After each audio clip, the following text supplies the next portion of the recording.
Donc je vous propose de commencer la prédication par la lecture de ce passage, donc des versets 18 au verset 25.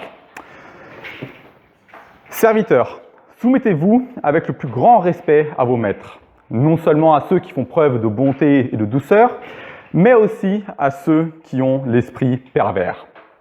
Car c'est une grâce de supporter des difficultés en souffrant injustement pour garder bonne conscience envers Dieu. En effet, quelle gloire y a-t-il à endurer de mauvais traitements si vous commettez des fautes? Mais si vous endurez la souffrance alors que vous faites ce qui est bien, c'est une grâce aux yeux de Dieu. De fait, c'est à cela que vous êtes appelés, parce que Christ a souffert, vous laissant un exemple afin que vous suiviez ses traces. Lui qui n'a pas commis de péché, et dans la bouche duquel on n'a pas trouvé de tromperie, lui qui insultait ne rendait pas l'insulte, maltraité ne faisait pas de menaces, mais s'en remettait à celui qui juge justement, lui qui a lui-même porté nos péchés dans son corps à la croix, afin que, libérés du péché, nous vivions pour la justice. C'est par ces blessures que vous avez été guéris. Vous étiez en effet comme des brebis égarées, mais maintenant, vous êtes retournés vers le berger et le protecteur de votre âme. Donc moi, je vous propose de découper ce texte en deux grandes sections, en deux parties. Dans un premier temps, nous allons voir que nous devons nous soumettre à nos maîtres terrestres et que nous allons souffrir, tout comme Christ aussi a souffert. Puis, dans un second temps, nous allons voir que la mort de Christ, c'est plus qu'un simple exemple que nous devons suivre, mais que c'est le moyen, le chemin que Dieu il a choisi pour que nous soyons réconciliés à lui. C'est le chemin, le moyen par lequel nous sommes sauvés. Donc je relis le verset 18 pour la première partie. « Serviteurs, soumettez-vous avec le plus grand respect à vos maîtres, non seulement à ceux qui font preuve de bonté et de douceur, mais aussi à ceux qui ont l'esprit pervers. » Donc serviteurs, on pourrait aussi traduire par esclaves. Voilà à qui s'adresse Paul ici dans ce passage. Et il faut savoir qu'au 1er siècle, dans l'Empire romain, il y avait beaucoup de serviteurs et d'esclaves, et tout particulièrement parmi les chrétiens. Et on pourrait donc être tenté de dire, ce passage, il ne me concerne pas. Je ne suis pas un serviteur ou encore un esclave. Je suis un simple salarié, un élève, et aujourd'hui, nous sommes au XXIe siècle et on ne connaît pas ça. Et c'est vrai, c'est vrai. Mais derrière ce passage, derrière ce verset, se cache un principe, une règle que l'on peut appliquer encore aujourd'hui. Et on l'avait vu aussi avec la prédication de Philippe la semaine dernière, quand il avait dit que les chrétiens ils doivent se soumettre à des empereurs aussi méchants que Néron. Ça veut dire que aujourd'hui, nous devons aussi nous soumettre à notre roi, notre président, un président comme Macron qui est loin d'être aussi méchant que certains empereurs de l'époque du 1er siècle. Et ici, c'est exactement la même chose. Les serviteurs du 1er siècle, ils devaient se soumettre à des maîtres méchants, à des maîtres qui avaient le droit de vie ou de mort sur leur sujet. Et si jamais ça, c'est valable pour eux qui ont un maître si méchant, alors c'est aussi valable pour nous actuellement. Et cette soumission, elle est non seulement valable pour les bons maîtres, et on va voir que c'est assez simple en général de se soumettre à des bons maîtres, mais c'est aussi valable pour les mauvais maîtres, pour ceux qui sont méchants, pour ceux qui nous veulent parfois du mal aussi.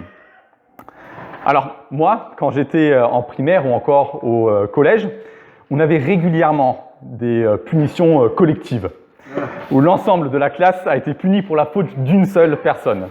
Et ces punitions, évidemment, elles étaient injustes. Elles n'étaient pas appropriées. Certains professeurs, ils avaient juste une mauvaise façon d'éduquer les enfants. Mais c'est là où Dieu il nous demande de ne pas céder à la tentation, de ne pas écouter les autres élèves qui disent « Viens, on va lui faire quelque chose de mal, on va être méchant, on va, venir exprès en retard, on va faire du bruit, on va balancer des boules de papier ou je ne sais quoi. » Non, Dieu, ce qu'il demande, c'est que nous soyons soumis, et soumis avec un profond respect pour ou envers nos maîtres.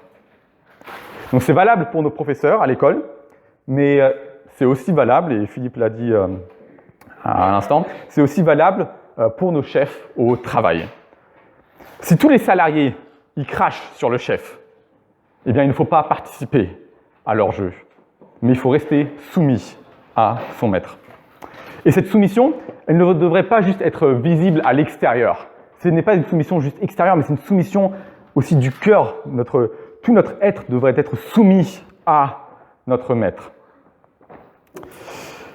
Nous devons activement combattre ces mauvaises pensées envers nos maîtres, que ce soit la colère ou la soif de se venger quand ils font des choses qui sont injustes, la médisance, l'agressivité, tout ça, il faut le mettre de côté, la haine. Ayons plutôt de l'amour, de la patience et un grand respect. Soyons soumis à nos maîtres. Donc pourquoi est-ce qu'on devrait faire ça? Pourquoi est-ce qu'on devrait se soumettre à nos maîtres? Pourquoi est-ce qu'on devrait avoir un tel comportement? Pourquoi souffrir injustement? Le verset 19 a la réponse, donc je vais le lire. Verset 19. Car c'est une grâce de supporter des difficultés en souffrant injustement, pour garder une bonne conscience envers Dieu. Pierre dit, c'est une grâce. On pourrait aussi dire que c'est un cadeau que Dieu nous fait lorsque nous souffrons pour garder une bonne conscience, pour lui obéir, pour l'aimer, pour le glorifier, pour l'honorer. Paul il qualifie ici cette souffrance d'injuste. Ça, c'est un point très important. Si nous souffrons parce que nous avons mal agi, on le mérite. Si nous le cherchons, on le mérite. Eh bien, ce qu'il faut savoir, c'est que cette souffrance, elle doit être le résultat d'une chose injuste qui nous a été faite. Donc, examinons notre souffrance. À quoi est-ce qu'elle est due? Est-ce que c'est dû parce que nous l'avons cherchée ou est-ce que c'est vraiment une souffrance injuste? Et j'aimerais bien vous montrer dans le livre des Actes, justement, un cas où les apôtres, ils ont souffert injustement parce qu'ils ont justement proclamé la bonne nouvelle. Donc c'est un passage assez long. Je vous propose d'ouvrir avec moi Actes chapitre 5. Donc le verset qui nous intéresse, le verset central, c'est le verset 41. Et j'ai longtemps regardé où est-ce que je pouvais commencer. Mais plus je regardais, plus je me suis dit, il faut commencer plus haut, plus haut, plus haut, plus haut. Et donc du coup, on va commencer à partir du verset 12. Donc Actes chapitre 5, à partir du verset 12. Beaucoup de signes miraculeux et de prodiges se faisaient au milieu du peuple par l'intermédiaire des apôtres. Ils se tenaient tous d'un commun accord au portique de Salomon. Personne d'autre n'osait se joindre à eux, mais le peuple les tenait en grande estime. Le nombre de ceux qui croyaient au Seigneur, hommes et femmes, augmentait de plus en plus. On en venait à sortir les malades dans les rues et à les placer sur des civières et des brancards, afin que, lorsque Pierre passerait, son ombre au moins couvre l'un d'eux. Une foule de gens accourait aussi des villes voisines vers Jérusalem. Ils amenaient des malades et des personnes tourmentées par des esprits impurs, et tous étaient guéris. Donc jusqu'à là, les apôtres font ce que Jésus leur a demandé. Ils prêchent la bonne nouvelle, et cette bonne nouvelle, elle est accompagnée par de nombreux miracles. Et donc voici la réaction. 17. Alors le grand prêtre et tous ceux qui étaient avec lui, c'est-à-dire le parti des Sadducéens, se levèrent, remplis de jalousie. Ils firent arrêter les apôtres et les jetèrent dans la prison publique. Donc là, cette souffrance qu'ils endurent, ces apôtres, c'est une souffrance injuste. Mais pendant la nuit, un ange du Seigneur ouvrit les portes de la prison, les fit sortir et leur dit « Allez-y, tenez-vous dans le temple et annoncez au peuple toutes les paroles de la vie nouvelle. » Après avoir entendu cela, ils entrèrent de bonne heure dans le temple et se mirent à enseigner. Quand le grand prêtre et ceux qui étaient avec lui arrivèrent, ils convoquèrent le Sanhédrin et tout le conseil des anciens d'Israël. Et ils envoyèrent chercher les apôtres à la prison. Cependant, les gardes à leur arrivée ne les trouvèrent pas dans la prison. Ils repartirent et firent leur rapport en disant « Nous avons trouvé la prison soigneusement fermée et les gardiens devant les portes. Mais quand nous avons ouvert, nous avons trouvé personne à l'intérieur. » À l'écoute de ces paroles, le commandant des gardes du temple et les chefs des prêtres se montèrent perplexes, ne sachant que penser de cette affaire. Quelqu'un va leur dire, les hommes que vous avez mis en prison sont dans le temple et enseignent le peuple. Autrement dit, ils font ce que Dieu leur demande aussi de faire. Alors le commandant partit avec les gardes et les ramena, mais sans violence, car ils avaient peur d'être lapidés par le peuple. Après les avoir ramenés, ils les présentèrent au Sanhédrin. Le grand prêtre les interrogea en disant « Nous avions formellement interdit d'enseigner en ce nom-là. Et voilà que vous avez rempli Jérusalem de votre enseignement et que vous faites retomber sur nous le sang de cet homme. » Donc les questions de Jésus. Pierre et les apôtres répondirent « Il faut obéir à Dieu plutôt qu'aux hommes. » Donc un petit écho aussi à la prédication de la semaine dernière. Le Dieu de nos ancêtres a ressuscité Jésus, que vous avez tué en le clouant sur le bois. Dieu l'a élevé à sa droite comme prince et sauveur pour donner à Israël la repentance et le pardon des péchés. Nous sommes témoins de ces événements, de même que le Saint-Esprit que Dieu a donné à ceux qui lui obéissent. Donc encore une fois de plus, les apôtres, ils ont un bon comportement, ils font ce que Jésus leur a demandé. Et une fois de plus, verset 33, voici la réaction des pharisiens et des sadducéens. Furieux de ces paroles, ils voulaient les faire mourir. Mais un pharisien du nom de Gamaliel, professeur de la loi, estimé de tout le peuple, se leva dans le Sanhédrin et ordonna de faire sortir un instant les apôtres. Puis, il leur dit « Israélites, faites attention à ce que vous allez faire vis-à-vis de ces hommes. » En effet, il y a eu quelque temps, Teudas est apparu. Il prétendait être quelqu'un et environ 400 hommes se sont ralliés à lui. Il a été tué et tous ses partisans ont été mis en déroute. Il n'en est rien resté. Après lui est apparu Judas, le Galiléen, à l'époque du recensement. Et il a attiré du monde à sa suite. Lui aussi est mort. Et tous ses partisans ont été dispersés. Mais maintenant, je vous dis, ne vous occupez plus de ces hommes et laissez-les faire. Si cette entreprise ou cette activité vient des êtres humains, elle se détruira. En revanche, si elle vient de Dieu, vous ne pourrez pas la détruire. Ne courez pas le risque de combattre contre Dieu. Ils se rangèrent à son avis, ils appelèrent les apôtres et les firent fouetter. Leur interdirent de parler au nom de Jésus et les relâchèrent. Donc là, encore une fois de plus, les apôtres, ils souffrent injustement. Ils ont fait ce que Dieu leur a prescrit de faire et pourtant ils se font fouetter pour cela. Et voici aussi le comportement des apôtres, verset 41. Les apôtres quittèrent le Sanhédrin, joyeux d'avoir été jugés dignes d'être maltraités pour le nom de Jésus. Et chaque jour dans le temple et dans les maisons, ils ne cessaient pas d'enseigner et d'annoncer la bonne nouvelle de Jésus, le Messie. Autrement dit, ils n'ont pas suivi l'ordre des pharisiens parce qu'il était contraire à la parole de Dieu. Donc on a ici un exemple d'une souffrance qui est le résultat d'un mauvais traitement. Cela peut arriver. Et les apôtres ont souffert d'une manière injuste. Ils ont annoncé la parole de Dieu et ils ont été fouettés pour cela. Mais au lieu de vouloir se venger, comme on a vu au verset 41, et de rendre l'appareil, ils ont été au contraire joyeux d'avoir eu l'honneur de souffrir pour Christ.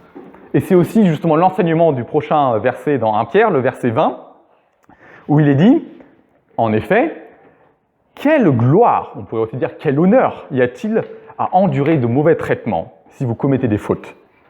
Mais si vous endurez la souffrance, tout comme les apôtres dans Acte 5, si vous endurez la souffrance alors que vous faites ce qui est bien, à ce moment-là, c'est une grâce, c'est un cadeau que Dieu nous fait. Paul, il nous parle ici de deux attitudes dans ce verset. La première attitude, elle est mauvaise. Et la deuxième, elle est bonne. La première attitude, elle nous rend au final malheureux. Et la deuxième, elle nous rend heureux. La première, elle est méprisable, tandis que la seconde, elle est honorable, elle est glorieuse. Donc, choisissons le bon chemin. Faisons ce que Jésus a dit dans Matthieu, il dit « Si vous aimez ceux qui vous aiment, quelle récompense méritez-vous » Les collecteurs d'impôts n'agissent-ils pas de même ? Et si vous saluez seulement vos frères, que faites-vous d'extraordinaire ? Les membres des autres peuples n'agissent-ils pas de même ? Le matin, dans notre salle de bain, quand on fait une grimace à notre miroir, le miroir il va nous renvoyer cette grimace. Et quand on va au zoo et qu'on dit à un perroquet « tu es stupide », ou du moins dans les films ça marche comme ça, il nous répond « tu es stupide ». Et c'est comme ça que de nombreux non-croyants réagissent, comme des perroquets ou encore des miroirs. Mais nous, qui avons été rachetés par le sang du Christ, nous sommes appelés à souffrir, à ne pas être comme des perroquets ou des miroirs. Tes amis se moquent du professeur en disant qu'il est bête, nul, etc. Ne répète pas ce qu'ils disent. Tu ne fais pas partie de ce groupe, de ce zoo. Tu es appelé à te soumettre à tes maîtres, à les respecter, à les aimer. Et c'est cela qui te donnera de la joie. Une vraie joie qui est placée en Christ, et non dans l'insoumission et le péché qui ne peuvent te satisfaire. Ça, je pense, c'est un point vraiment sur lequel il faut mettre l'accent.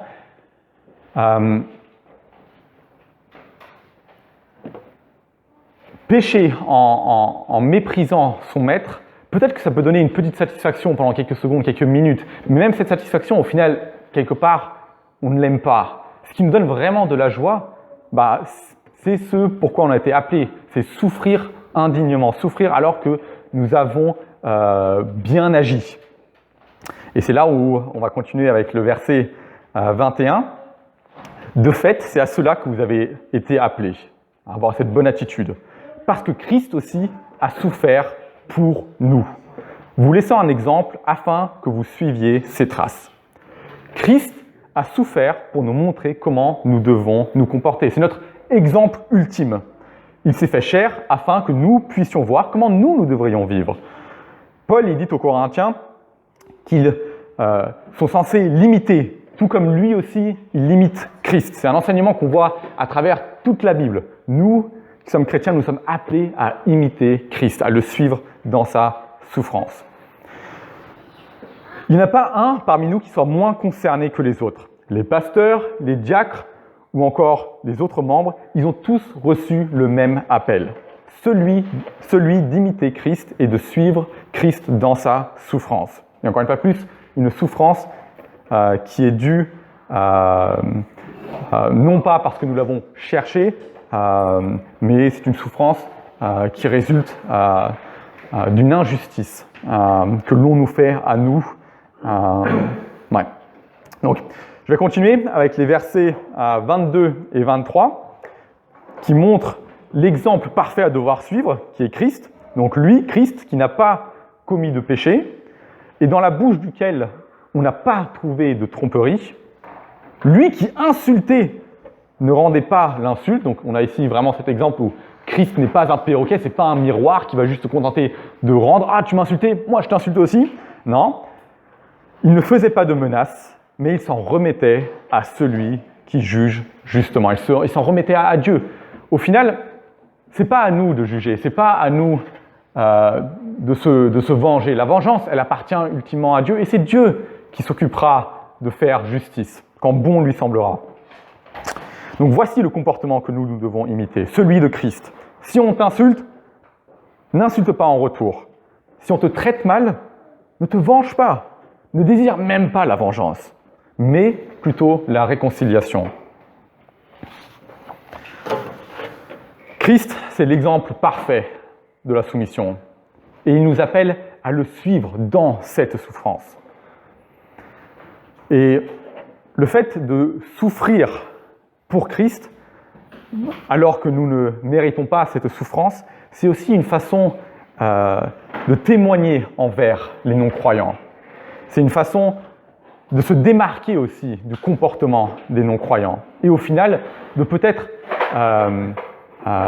attirer la curiosité des non-croyants. Pourquoi est-ce qu'ils agissent de cette manière? Pourquoi est-ce qu'ils ne rendent pas l'appareil? Pourquoi est-ce qu'ils n'insultent pas en retour? Pourquoi est-ce qu'ils ne participent pas à ce consensus, à ce que la plupart des personnes font? Donc ça, c'était pour la première partie, un appel à se soumettre à nos maîtres, que ce soit nos professeurs ou encore nos employeurs, ceux qui nous emploient, et un appel à souffrir injustement, tout comme Christ aussi a souffert injustement. Donc je vous propose de continuer avec la seconde partie, où on va voir que Christ, c'est plus qu'un simple exemple à devoir suivre, mais c'est le moyen par lequel nous avons la paix avec Dieu. Donc je vais lire le verset 24. On va continuer. Lui, donc Christ, qui a lui-même porté nos péchés dans son corps à la croix, afin que, donc dans le but que, libérés du péché, nous vivions pour la justice. C'est par ces blessures que vous avez été guéris. Si Christ, il est mort à la croix, c'est pour que nous puissions vivre pour la justice. C'est pour que nous puissions faire justement ce qui est marqué au-dessus. Le lien entre la partie 1 et la partie 2, eh bien, il est ici. Christ, il est mort pour que nous puissions vivre pour la justice, pour que nous puissions nous soumettre à nos maîtres terrestres. Et non seulement à nos maîtres terrestres, mais aussi aux autorités et toutes les autres choses que nous avons vues jusqu'à présent. Et si jamais nous négligeons cette obéissance en fait envers et cette soumission envers nos maîtres, quelque part nous négligeons aussi, hélas, ce pourquoi Christ il est mort. Quand j'étais en Allemagne, c'était pas rare, hélas, d'entendre de la part de certaines personnes dire que Christ est mort pour moi, la grâce m'a sauvé, je suis sauvé, c'est le plus important, et du coup, combattre mon péché, ouais, mais peut-être pas forcément activement, un peu, mais pas plus que ça. Et du coup, des fois, on voyait dans ce comportement, et je pense que nous sommes tous concernés par ça, on a tendance du coup à se créer un peu nos propres règles de ce qu'il faut faire et ne pas faire. Certains vont se dire, je vais lire 10 chapitres par semaine pour justement vivre pour la justice. Mais bon, après, j'ai fait ma part. Après, j'ai fait assez pour Dieu. Après, je peux regarder la télé, jouer aux jeux vidéo. Certains vont se dire peut-être, je vais prier avant de manger parce que c'est un truc que les chrétiens y font. Je vais rapidement prier et après, je peux continuer ou je vais pouvoir commencer enfin à manger. Mais ça, c'est ce qu'on appelle quelque part du légalisme. Alors là, je ne l'emploie pas dans son sens historique. Historiquement, le légalisme, ça veut dire que l'on croit que l'on est sauvé par les œuvres. C'est pas comme ça que je l'emploie. Mais ici, je l'emploie plus dans son sens un peu plus moderne, comme on a tendance un peu à l'employer de nos jours, qui veut dire que l'on pense devoir faire certaines choses pour rester en ordre, pour rester OK avec Dieu. Dire, je vais faire peut-être 10 chapitres, mais après, c'est bon, après j'ai fait assez. Je vais peut-être prier avant le repas. Et voilà. Ouais. Quand on a des tendances légalistes, on a tendance à vouloir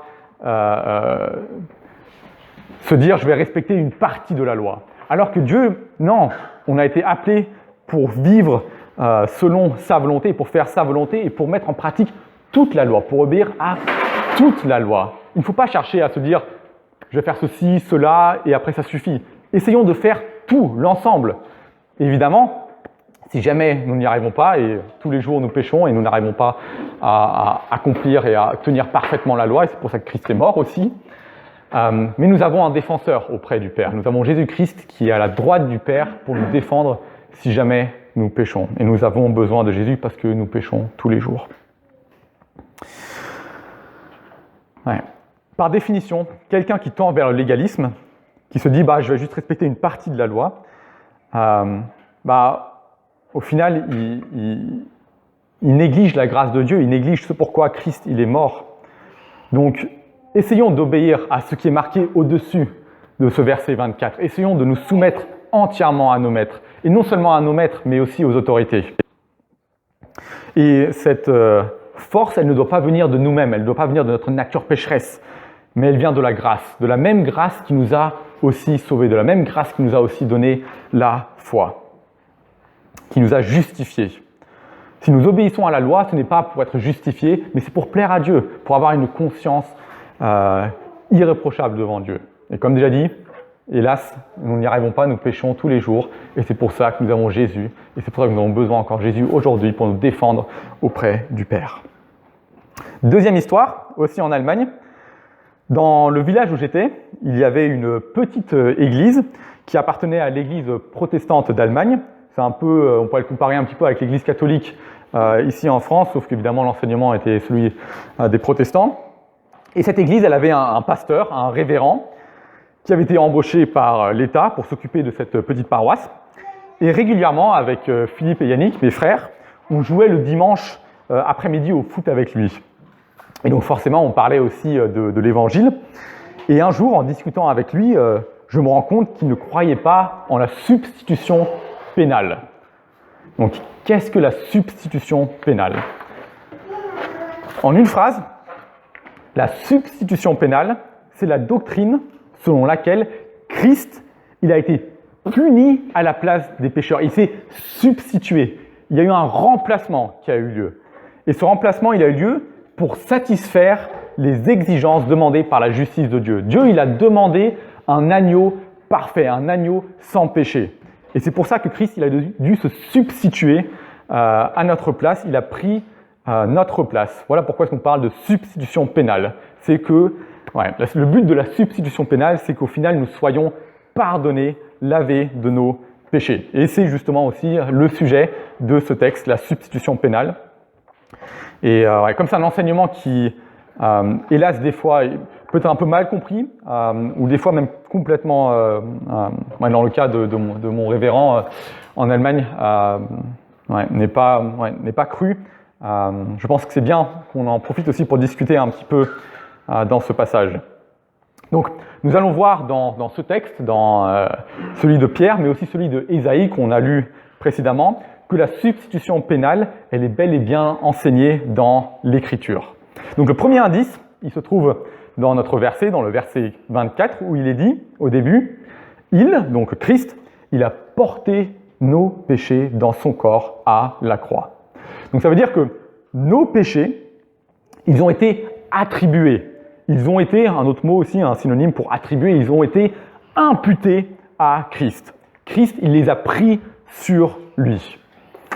Indice numéro 2 pour la substitution pénale, c'est la fin du verset 24, où il est dit « C'est par ces blessures que vous avez été guéris ». Donc, évidemment, quand il est question ici de guérison, il n'est pas question d'une guérison dans le sens physique. J'ai eu la lèpre, maintenant je ne l'ai plus, j'étais boiteux, maintenant je marche. Mais cette guérison dont il est question ici au verset 24, c'est une guérison du cœur. C'est l'enlèvement de ce cœur de pierre et l'Esprit qui nous donne un cœur de chair. Et donc, si Christ, il a porté nos péchés dans son corps, c'est dans le but que nous soyons sauvés, dans le but que nous soyons guéris. Donc là, encore une fois de plus, on voit cette substitution pénale. Indice numéro 3, on va ouvrir Ésaïe 53. Et j'aimerais bien regarder avec vous. Alors, il y en a beaucoup des passages qui parlent de la substitution pénale. Et quand j'ai préparé le message, j'ai pensé aussi à Romains et encore à d'autres textes. Mais on va se contenter de 3 textes. Et donc, voici notre 3e texte. Ésaïe 53, le verset 5, où il est dit « Mais lui, il était blessé à cause de nos transgressions, brisé à cause de nos fautes. La punition qui nous donne la paix, elle est tombée sur lui, elle est tombée sur Christ. » Donc c'était nécessaire. Christ, il a dû mourir, il a dû être puni pour payer le prix de nos transgressions. C'est par la croix que nous avons été guéris. La substitution pénale, elle est clairement enseignée dans l'Écriture. Si jamais un jour vous avez besoin de la défendre, pensez à ce texte dans 1 Pierre, pensez au texte d'Ésaïe. La justice de Dieu, elle réclame une victime innocente, une victime parfaite. Et cette victime parfaite, c'est Christ. Et Christ, il a pris notre place, il s'est substitué. Nous lui avons attribué, nous lui avons donné nos péchés, et lui, il nous a donné sa justice. Et hélas, en voulant nier la substitution pénale, on a tendance aussi forcément à nier la justice et l'amour de Dieu pour ses élus. Dieu, il est mort, non seulement pour que nous le suivions dans la souffrance, il est aussi mort pour que nous ayons la paix avec Dieu. C'est même la raison principale de sa mort. C'est pour que nous ayons la paix avec Dieu. Et ce qui en résulte après, c'est notre sanctification, le fait de vouloir obéir à toute la loi et le fait de se soumettre à nos maîtres. On va regarder ensemble le dernier verset, le verset 25. Il est dit « Vous étiez en effet comme des brebis égarées, mais maintenant vous êtes retournés vers le berger et le protecteur de votre âme. » C'est par la croix, grâce à cette substitution, que nous ne sommes plus égarés. C'est Jésus, le grand berger, qui protège notre âme. C'est lui qui est responsable pour que toutes les personnes que le Père lui donne soient ressuscitées et aient la vie éternelle. Le texte, il nous appelle à nous soumettre à nos maîtres, à rejoindre Christ dans sa souffrance, parce qu'il est mort pour nous, parce que c'est sa justice qui nous a été imputée. Et donc j'espère que quand j'ai prêché, ça n'a pas été trop théorique. C'est pour ça que j'aimerais bien encore remettre un accent sur l'évangile, sur le cœur, le centre de l'évangile. On a vu la substitution pénale, c'est peut-être un grand mot, mais derrière ce grand mot se cache un Dieu plein d'amour et se cache aussi la beauté, le cœur de l'évangile. Et donc mon souhait pour ceux qui sont sauvés, pour ceux qui ont été lavés de leurs fautes, c'est qu'ils prennent à cœur cet appel à souffrir avec Christ, cet appel à obéir à toute la loi, à ne pas faire d'exception dans les commandements, mais vraiment vouloir obéir à toute la loi morale de Dieu. Et pour ceux d'entre nous qui ne connaissent pas forcément Christ, qui ne l'ont pas accepté comme leur sauveur, mon souhait forcément, c'est que Dieu ait pitié et que Dieu fasse grâce, tout comme il a fait grâce aussi à nous. Je termine par une prière.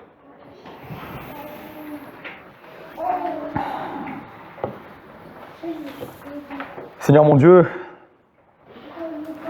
lors de cette prédication, nous avons commencé par la loi, par ce que nous devons faire. Et ce que nous devons faire, ça résulte en fait de ce que toi tu as fait à la croix.